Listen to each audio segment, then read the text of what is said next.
오늘 우리에게 주시는 하나님의 말씀은 창세기 45장 4절에서부터 8절입니다. 요셉이 형들에게 이르되 내게로 가까이 오소서. 그들이 가까이 가니 이르되 나는 당신들의 아우 요셉이니 당신들이 애굽의 판자라. 당신들이 나를 이곳에 팔았다고 해서 근심하지 마소서. 한탄하지 마소서. 하나님이 생명을 구원하시려고 나를 당신들보다 먼저 보내셨나이다. 이 땅에 2년 동안 흉년이 들었으나 아직 5년은 밭가리도 못하고 추수도 못할지라. 하나님의 큰 구원으로 당신들의 생명을 보존하고 당신들의 후손을 세상에 두시려고 나를 당신들보다 먼저 보내셨나이다.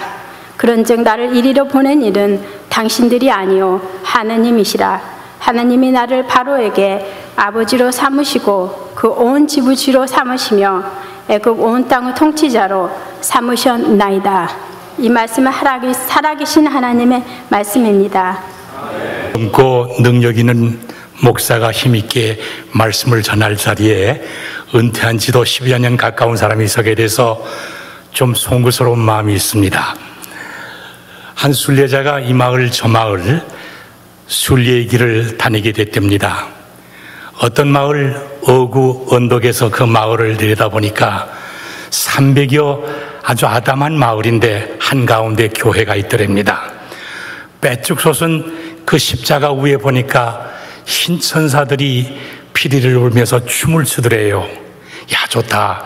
그리고서 내려가 성전문을 열고 들어가 보니까 겸손하게 성도들이 간절하게 기도를 하고 있더랍니다. 하나님께 영광 돌리는구나. 하나님의 축복이 이 교회와 성도들에게 충만하기를 그렇게 기도하고 떠났답니다. 다른 한 마을 갔더니 역시 아담한 마을 가운데 교회가 있는데 깜짝 놀랐습니다. 그 교회당 종탑 위에서 검은 옷을 입은 마귀들이 싸움을 하고 있더랍니다. 이건 웬일일까? 내려가서 그 교회 문을 열고 들어가 봤더니 회의를 하는데 갑론을박 혈기를 내며 토론을 하더랍니다. 교회가 이거는 아닌데 자비를 베푸소서. 성령이여 이 교회를 새롭게 하소서 하고 떠났다는 얘기입니다. 제가 어제 토요일 새벽에 이 제단에 와서 같이 기도를 했습니다. 가슴이 뭉클했습니다. 찬송과 말씀 기도도 좋았지만은 다 끝난 다음에 기도합시다 할 때 많은 분들이 이 앞에 또 이 복도에 무릎을 꿇고 기도하는데 그 간절함이 이 늙은 목사의 마음을 움직였습니다. 저는 내 기도보다 아버지 하나님이시여 저들의 기도를 응답하옵소서 그렇게 기도를 했습니다. 그리고 나가서 볼 때 갈보리 교회 지붕 위에서 흰 천사들이 춤을 추는 환상을 보았습니다. 제가 이 교회에 4번째 이렇게 단에 서게 됩니다마는 올 때마다 교회가 새로워지고 부흥하며 성도들의 얼굴의 모습이 환한 것을 볼 때 감사함을 가지고 하나님께 영광을 돌립니다. 또 이렇게까지 되기 위해서 수고하신 목사님들과 장로님, 은퇴하신 이 교회를 지킨 연로하신 장로님, 새로 심무하시는 장로님, 또 권사님, 집사님, 이름 모를 성도들의 수고로움이 함께 있는 것을 느끼면서 감사하면서 하나님 영광 받으실 줄 믿고 주님이 한없는 축복을 하늘문을 여시고 여러분 각자에게 가득하게 부어주시기를 기원합니다. 오늘도 우리를 대신해서 하나님께 영광 돌리고 우리의 영혼을 맑게 평화롭게 해주신 성가대 찬양에 감사를 드립니다. 저는 오늘 설교 제목을 우리들의 멘토라 그랬는데 멘토란 얘기를 잘 아십니다. 그리스의 시인 호모가 서사시 오데세이에서 처음 사용한 단어인데 자기가 트로이 전쟁에 출전하게 되면서 사랑하는 아들을 아비인내가 돌보지 못하니까 누구에게 맡겨야 될 텐데 어떤 사람에게 맡길까? 그래서 참 좋은 지식도 가르쳐주고 지혜도 주고 바르게 인도할 한 사람을 택해서 아들을 맡기고 전쟁터에 나갔답니다. 그 선생님의 이름이 멘토라 그럽니다. 여러분, 여러분의 삶을 이끌어준 멘토가 누구입니까? 가장 영향을 끼쳐준 선생님이 계실 겁니다. 또 여러분은 어느 분의 멘토의 역할을 하십니까? 좋은 멘토의 책임을 감당해야 될 것입니다. 우리 대한민국은 지난 2월 25일 제18대 대통령으로 박근혜 대통령이 취임을 했는데, 그분이 취임사에서 부강한 나라, 우리 국민 모두가 행복한 나라를 만들기를 원한다, 그렇게 말을 했어요. 경제 부흥, 국민 행복, 문화 융성의 희망의 시대를 열겠다 그랬습니다. 그런데 취임사에서 잊혀지지 않는 아주 소박한 얘기가 제 마음에 아직 남아 있습니다. 우리는 어려운 시절 콩 한 쪽도 나누어 먹었습니다. 우리의 선조들은 추수할 때 감나무에서 감을 따되 두세 개는 남겨놓아 새들이 먹도록 배려를 했습니다. 이러한 배려와 책임을 되살릴 때에 우리나라도 자본주의의 새로운 모델을 형성해 나갈 수가 있을 것입니다. 이 정신으로 제2의 한강의 기적을 이루기를 바랍니다 하는 얘기예요. 저는 우리 대통령이 성공한 대통령이 되고 우리의 좋은 멘토가 되기를 바라는 마음이 있습니다. 이 시대가 얼마나 잘못되었는지 알 수가 없어요. 주보를 보니까 대학생들이 어떤 모임에 갔는데 어그러진 시대에 자유로운 그런 생활, 그런 제목으로 컨퍼런스가 진행됐다는 걸 보았습니다만 참 어그러진 잘못된 것이 많습니다. 제프 딕슨이라고 하는 사람이 우리 시대의 역설이라고 하는 글을 썼는데요, 이런 얘기를 했습니다. 건물은 높이 섰지만 인격은 낮아졌다. 고속도로는 넓어졌지만 우리의 시야는 좁아졌다. 소비는 많아졌지만 우리는 더 가난해졌다. 더 많은 물건을 사지만 기쁨은 줄어들었다. 집은 커졌지만은 가족은 적어졌다. 더 편리해졌지만은 시간은 더 없어졌다. 학식은 많아졌지만 상식은 부족하다. 지식은 많아졌지만 판단력은 모자라다. 인간이 별나라에까지 갔지만 길 건너 이웃집을 만나기는 어렵다. 외계를 정복했지만 우리 안의 세계는 잃어버리고 있다. 여러분 공감 가지 않습니까? 흐르는 대로 이 시대를 따라갈 것이 아니라 이 잘못된 역사를 바로잡고 순리의 삶을 살아야 될 것입니다. 인격을 높이고 가정을 든든히 세우고 이웃을 배려하고 기쁨과 보람이 찬 삶을 살아야 되는 것, 우리의 삶의 목표가 아니겠습니까? 미국 보수주의자들이 모이는 세계 복음주의 로잔 대회라고 하는 거기에서 주제 강연을 한 영국의 구약 신학자인 사람이 이런 말을 했다고 하는 것을 읽었습니다. 우리 교회가 사회의 모범이 되고 교인들이 빛과 소금이 되어야 될 텐데 그 능력을 너무 다 잊어버리고 있다. 왜냐하면 세 가지 우상이 그들을 사로잡기 때문이다, 이 말이에요. 오늘의 교회와 교인들을 사로잡는 우상은 무언가 하면은 탐욕과 권력과 성공주의라 그랬습니다. 너무 탐욕, 너무 권력지향, 성공주의로 치닫기 때문에 생명력을 잃어간다 그러면서 그분은 성서에 근거해서 세 가지를 회복하자 그랬습니다. 겸손하자, 정직하자, 순박한 삶을 살자 그랬습니다.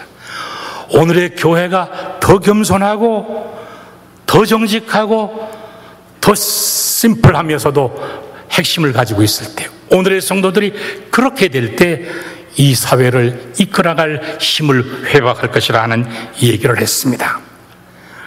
우리는 정신을 차리면서 참 바른 덕목을 가지고 어렵고 이그러진 시대를 살면서 바른 삶을 살아야 되겠습니다. 저는 그런 뜻에서 오늘 성경에서 우리들의 멘토가 될 세 사람을 소개해 보고 싶습니다. 첫째는 창세기에 나오는 요셉입니다. 요셉의 일생을 여러분은 다 잘 알고 계세요. 혹시 모르시는 분이 계실지 모르겠습니다만은 간단히 제가 소개를 해보고 싶습니다. 요셉은 야곱이 12아들을 두었는데 11째 노년에 얻은 아들로 아버지의 총애를 받고 자랐습니다. 요셉은 어려서부터 아주 참 아름다운 그런 꿈을 많이 꾸고 자랐습니다. 형들이 요셉을 시기해서 17살 된 요셉을 애굽의 노예로 팔아버렸어요. 애굽의 노예로 팔리게 된 요셉은 바로 왕의 친위대장 보디발의 집에서 심부름하는 책임을 지고 있었는데 보디발의 아내의 유혹을 물리쳤기 때문에 누명을 쓰고 감옥에 갇혀서 옥살이를 하게 됩니다. 그는 감옥에서 바로가 꿈을 꿨는데 해석을 못하는데 요셉이 꿈 잘 꾼다는 소문이 들어서 요셉에게 맡겨서 요셉이 그 꿈을 해목해 주게 됩니다. 바로의 신임을 얻어서 왕궁에 들어가고 약 한 30살에 애굽의 총리가 되었다고 그럽니다. 요셉은 총리로서 정치를 잘해서 풍년이 들 때 곡식을 저장하고 아껴서 7년의 흉년이 될 때 굶주림이 없이 백성들이 잘 지낼 수 있도록 치료를 했습니다. 뿐만 아니라 이웃 나라들이 음식을 구하러 곡식을 구하러 애굽의 요셉 앞에 오게 되었는데 어려움을 당하던 요셉의 형들이 요셉이 거기 있는 줄은 모르고 양식을 구하러 왔다가 요셉을 만나게 되는 거예요. 얼마나 황당합니까? 그러나 요셉은 형들을 용서해주고 화합하고 애굽에서도 아름다운 땅 고센 땅으로 이주시켜서 잘 살게 하고 아버지를 잘 모시고 아버지가 아브라함 이삭이 묻힌 마므렛 묘지에 묻히기를 원한다는 얘기를 할 때 장사를 잘 지내서 고향에 안장시키고 자기도 고향에 나중에 묻히고 싶다고 하면서 110세의 일생을 산 요셉입니다. 요셉에게서 배울 것이 많습니다. 저는 이 시간 세 가지를 강조하면서 주님의 음성을 우리에게 주시는 음성으로 듣기를 바라는 겁니다. 요셉은 꿈을 지닌 사람이었습니다. 꿈이 없는 백성은 망한다 그러지 않습니까? 꿈은 청소년들만이 꾸는 게 아니에요. 노인들도 꿈을 가져야 되는 것입니다. 꿈이 있으면 길이 열린다고 그러지 않습니까? 꿈은 성취되기 때문에 꿈이 아름다운 것입니다. 저는 1970년 초 도상훈 목사보다 젊을 때 동북아시아 선교협의회 여러 나라가 이렇게 협의하는 그 모임 회원으로서 일본 동경에 갔다가 어느 교회에서 설교를 하게 됐습니다. 한 300명이 모이는 교회인데 은혜로운 교회였어요. 그 장로님이 저를 이렇게 안내하는데 교회를 얼마나 자랑하는지 우리 교회는 정말 축복받은 교회입니다. 1945년 패전했을 때 우리가 얼마나 어려웠는지 모르는데 그 어려울 때 우리 교회 담임 목사님이 우리에게 꿈을 심어줬습니다. 여러분 지금은 어렵지만은 우리 앞에 아름다운 세계가 열립니다. 하나님을 기쁘게 하고 삽시다. 이웃을 도우며 삽시다. 우리의 미래 자녀들을 생각하며 삽시다 하면서 10의 3조 생활을 주장했다는 겁니다. 11조를 하나님께 철저히 바칩시다. 11조는 나만 알되 가계부에 정확하도록 이웃을 돕는 일에 쓰십시다. 나머지 11조는 아무리 어렵더라도 저축을 합시다. 그래서 자녀들이 훌륭한 인물이 되도록 돕고 미래를 준비합시다. 그랬다는 겁니다. 10의 열을 가지고도 허기를 떼우기가 어려운 시절이었는데 이 담임 목사의 영적인 힘, 꿈을 심어주는 이 말씀에 따라서 교인들이 순종해서 모든 교인들이 10의 3의 생활을 철저히 했답니다. 30년이 채 되지 않았는데 우리 교회 교인들은 다 부유하게 되었습니다. 우리 교회에서 자라는 자녀들은 다 미국 유학도 가고 지금 정치계, 재계 모든 틈틈이에서 지도력을 발휘하고 있습니다. 우리는 신앙생활하는 것이 얼마나 감사한지 모릅니다. 많은 사람들이 우리를 칭송하고 하나님께 영광 돌리고 있습니다. 자신만만하게 얘기하더라고요. 제게 감동이 왔습니다. 그렇지, 나도 10의 3의 정신을 가지고 살아야지.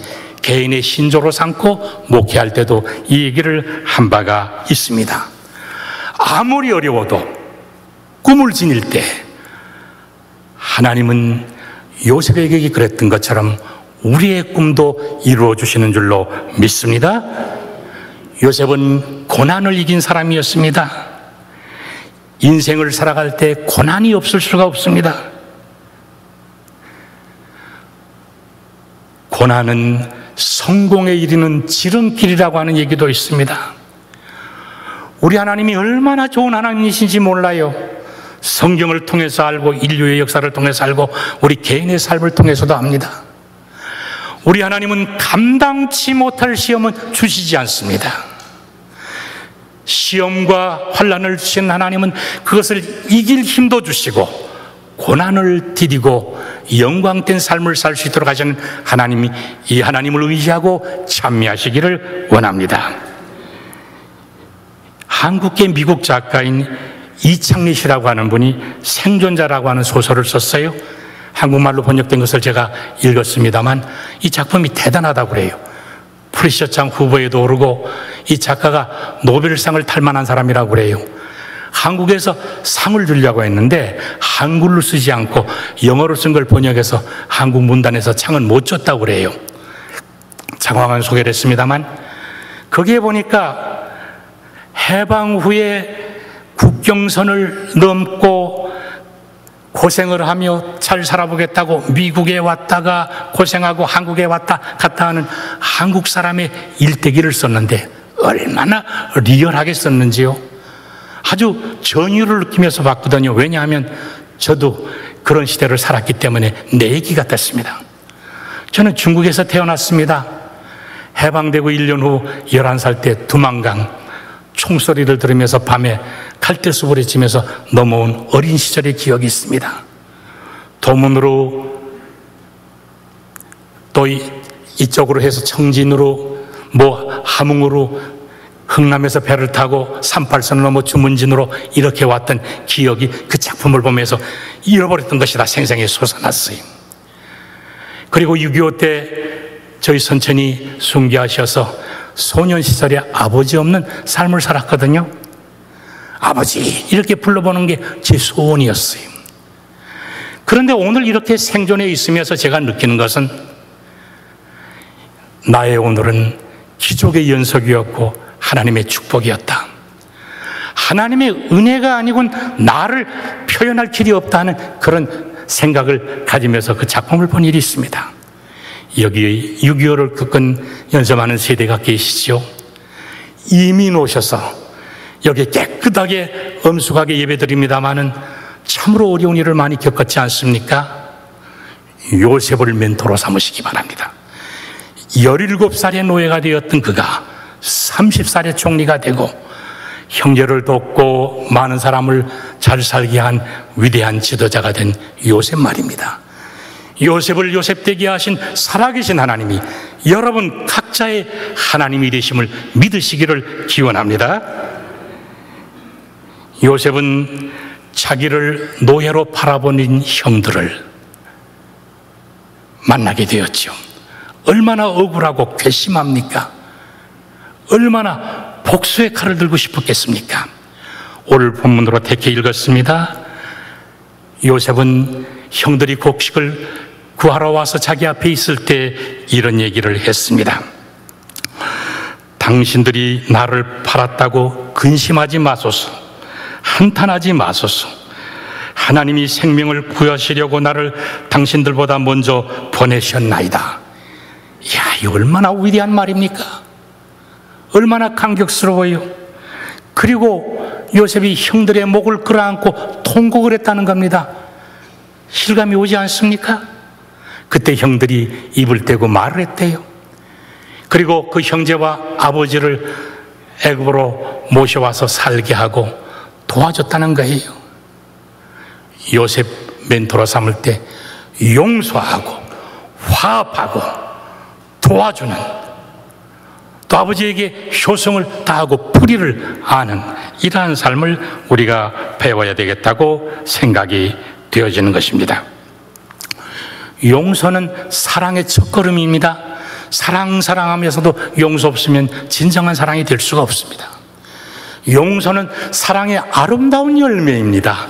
사랑하는 사람은 용서의 삶을 살게 되어 있는 것입니다. 용서처럼 어려운 게 없어요. 제 친구 중에 어떤 사람이 얼마나 그 배반당한 마음이 컸던지 가만히 생각하니까 용서하는 건 죽는 것보다 어렵더라, 그런 얘기를 하는 사람이 있었어요. 그 뜻도 아마 같이 공감하는 사람이 없지 않아 있을 겁니다. 그럼에도 불구하고 용서해야 됩니다. 용서는 남을 위한 혜택이 아닙니다. 먼저 나를 위한 겁니다. 용서하는 자의 마음에는 해방이 옵니다. 기쁨과 평화가 있습니다. 용서 못한 자는 암 근원을 가지고 있는 것과 같은 거예요. 나 자신을 위해서 용서해야 되는 겁니다.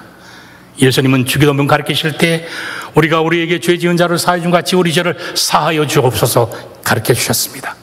베드로가 몇 번씩이나 용서할 거야? 7번씩입니까? 70번씩 7번이라도 용서하라는 말씀을 주셨습니다. 여러분, 이 삶을 사시는 줄 믿습니다만 오늘 요셉을 멘토로 삼으면서 이 시간 여러분의 마음에 맺힌 것이 없이 주님 안에서 확 풀어버리시기를 원합니다. 참다운 평화가 여러분에게 자리 잡아지기를 간절히 원합니다. 제가 서울 마포에서 한 교회에서 39년을 목회했어요. 그래 이 도상원 목사는 저희 가정의 아들인 동시에 서강교회 아들이라 그런 얘기를 하고, 아직도 그 교회에서 제가 은퇴한 지가 벌써 7년 8년이 됐는데도 이 도상원 목사를 위해서 기도해 주는 분들이 많이 계세요. 그러다가 일산으로 이사 왔습니다. 저희 둘째 딸이 일산에서 병원을 운영하고 있어서 가까이 왔는데요, 일산에 호수공원이 있어요. 거기 가보신 분이 많겠습니다만 흔히 말하길 동양 최대의 아름다운 호수라 그래요. 그건 잘 모르겠습니다만 하여튼 아름답습니다.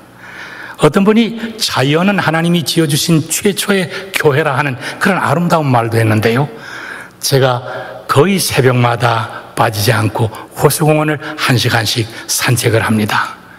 호수공원 산책하는 거는 운동도 됩니다만 그때 경건한 기도의 마음을 가지고 예배하는 마음으로 산책을 하고 있어요. 하루는 벤치에 앉아서 걷다가 잠깐 쉬고 있는데 어떤 중누누기니 저보다 한 10살은 더 아래 되는 사람이 옆에 와 앉더니 말을 붙이는 거예요. 선생님 아주 우아하게 생기셨습니다. 아마 전에 좋은 일을 많이 하신 것 같은데요, 칭찬해 주니까 기분은 괜찮은데 이 양반이 무슨 수작을 하려고 그러는지 좀 경계가 되더라고요. 사람을 믿어야 될 텐데 이렇게 사람이 의심하게 되는 게 있잖아요. 얘기를 많이 해요. 듣다가 제가 지루해서 이제 내가 가야겠습니다 했더니 선생님 한 가지 말씀만 좀 더 드리겠습니다. 사람이 죽을 때 껄껄껄 한다는데 무슨 뜻인지 아십니까? 그래요. 언제 듣던 얘기인데 그게 무슨 얘기요? 그랬더니 사람이 죽을 때 이렇게 죽을 줄 알았으면 좀 더 베푸고 살 걸, 그런데요, 인생 함께 사는 걸 후회한대요. 두 번째는 이렇게 죽을 줄 알았으면 확 용서하고 살 걸, 그 용서 못하고 꽁하고 사는 게 후회돼서 껄한대요. 세 번째는 이렇게 죽을 줄 알았으면 좀 즐겁게 살 걸, 뭘 아낀다고 움켜쥐고 제대로 살지도 못하고 이렇게 됐다는 걸 껄한다는 거예요. 그러면서 선생님은 그러시지 않을 것 같은데요, 뭐 그래요. 그래서 웃고 왔습니다마는 여러분, 어느 날 인생을 마칠 날이 갑자기 우리에게 다가옵니다. 그때 우스운 얘기였지만 껄껄하는 사람을 살아서는 안 되겠어요. 요셉이 보여준 것처럼 말입니다. 용서하고 베풀고 사도 바울이 얘기한 것처럼 항상 기뻐하는 이러한 삶을 살아가게 되시기를 간절히 기원합니다. 제가 1999년 9월 달에 한국감리교회 대표에서 한 5사람 평양을 다녀왔습니다. 한 일주일. 평양 봉수교회라는 교회 가서 주일 예배를 드렸는데 벌써 오래됐죠. 한 15년. 거기 이성복 목사라는 분이 설교를 하셨는데 오늘의 본문을 가지고 설교를 했어요. 설교의 요지가 그렇습니다. 남과 북이 이렇게 서로 원수처럼 되어 있는데 이거 탓하지 말고 요셉처럼 끌어안고 서로 통곡하고 서로 도와주는 이런 삶이 빨리 왔으면 좋겠다. 그런 설교를 했습니다. 뭐 설교니까요. 그리고 답사하는 시간에 제가 대표해서 답사를 하게 됐는데 이럴 때 얘기해야지 용감하게 답사를 했습니다. 여러분, 한때는 평양이 동양의 예루살렘이라는 얘기를 들었댔는데 앞으로 평양이 이 봉수교회가 세계 복음화를 위한 전초기지가 되기를 바랍니다. 그랬어요. 한 300명 교인이 아멘하고 화답해요. 알고 하는지 어쩌고 하는지 모르겠습니다. 아멘 했습니다. 제가 속으로 이거 서울 못 가고 어떻게 되는 거 아닌가 걱정이 됐어요. 예배 후에 축도 후에 그 목사님하고 뜨겁게 끌어안고 같이 교감을 나누는 순간이 있었습니다. 우리 대한민국 통일이 되어야 됩니다. 남북이 너무 대치하고 있어요. 북의 지도자들이 이건 악마의 편에 있어요. 그러나 대중들은 고생하고 있지 않습니까? 요셉처럼 끌어안고 같이 평화를 나누는 이러한 일이 있도록 기도하시기를 간절히 기원합니다. 저는 시간이 많이 갔습니다만 두 사람 얘기를 간단히 더 하겠습니다. 사도행전 4장 37절에 보면 바나바에 대한 얘기가 있습니다. 바나바의 본래 이름은 요셉이었어요. 바나바는 부유한 집, 구로집 자손이라 자기의 재산을 팔아서 초대교회에서 처음 헌금을 바친 그런 사람으로 나오고 있는데요. 다른 사람을 위로하고 격려하는 일을 얼마나 잘하는지 위로의 아들이라 하는 뜻이 있는 바나바라고 하는 별명으로 불리게 됐어요. 바나바는 위로의 아들입니다. 초대교회 바나바는 사람을 위로하고 격려하고 교회가 어려울 때 자기 재산을 뚝 떼서 바쳐서 교회로 하금 선교와 봉사, 교회되게 한 그런 사람이에요. 근데 바나바에게서 또 배울 점이 있어요. 사람을 믿고 들어쓴 사람이에요. 바울이 회개를 했는데 베드로를 비롯해서 예루살렘의 사도들이 바울을 믿지 못했어요. 다메섹까지 믿는 사람을 죽이려 갔던 사람 회개했다지만 저게 언제 다시 우리 전부 잡아 죽일지 모른다는 그런 생각이었을 거예요. 바울의 회심을 묻어준 사람은 바나바입니다. 안디옥 선교에 가서 바나바가 다소에 있는 바울을 데리고 와서 같이 사역을 했어요. 그리고 같이 전도를 했어요. 바울이 위대하지만은 바나바가 없었으면 바울이 없습니다. 제1차 전도 여행 때 바나바와 바울 그리고 젊은 마가가 같이 전도했는데 마가가 젊어서 전도가 얼마나 힘든지 중도 탈락했어요. 2차 전도 여행 때 같이 가자 할 때 바울이 마가는 저런 나약한 사람 데리고 선교에 지장을 받는다 그랬습니다. 바나바는 아니 그땐 그랬지만 다시 쓸 수가 있다 이 말이에요. 그래서 바나바와 바울이 선교의 길을 각각했어요. 바나바가 마가를 데리고 전도했습니다. 마가가 후에 마가복음을 쓴 사람이에요. 바울이 마가를 붙잡아주지 않았더라면 어떻게 됐을까? 바나바가 위대합니다. 여러분, 바나바를 멘토로 삼으시기 바랍니다. 나의 것으로 주님의 일을 확 도울 수 있는 그러한 사람, 남을 짓밟는 것이 아니라 한 사람 한 사람 사람을 세워주는 사람. 우리 주변에는 위로를 받을 사람이 너무 많아요. 위로 한마디가 그리운 사람이 많다고요. 가정에 있어요. 내 아내와 남편이, 내 자녀와 내 부모가 위로의 손길을 기다리고 있습니다. 바나바를 통해서 위로를 배우시기를 바랍니다. 격려를 배우시고, 그리고 1등 아니면 안 한다고 하는 이런 성공주의에 빠지지 말고 바나바처럼 뒤에서 다른 사람을 밀어줄 수 있는 이 사람이 이때 필요하지 않나, 주님이 원하는 사람이 아닌가 생각을 하는 것입니다. 끝으로 스데반을 멘토로 삼으시기를 원합니다. 초대 7집사 중에 한 사람, 기독교 역사상 첫 번 순교자가 된 사람입니다.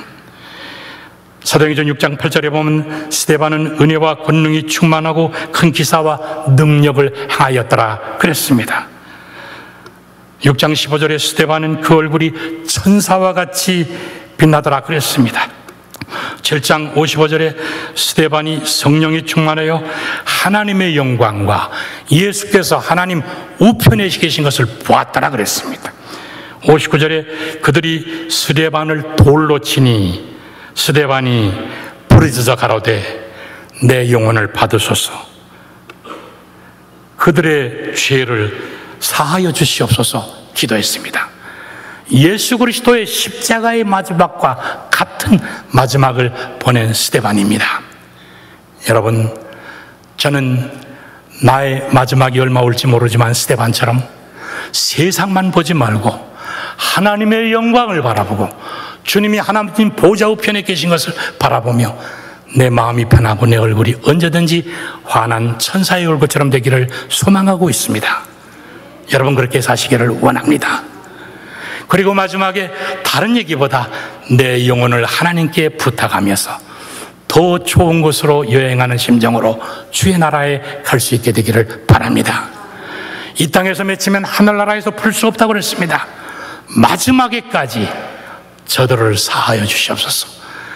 용서의 마음을 가지는 것, 이것이 영생의 마음이라 그렇게 생각이 되어집니다.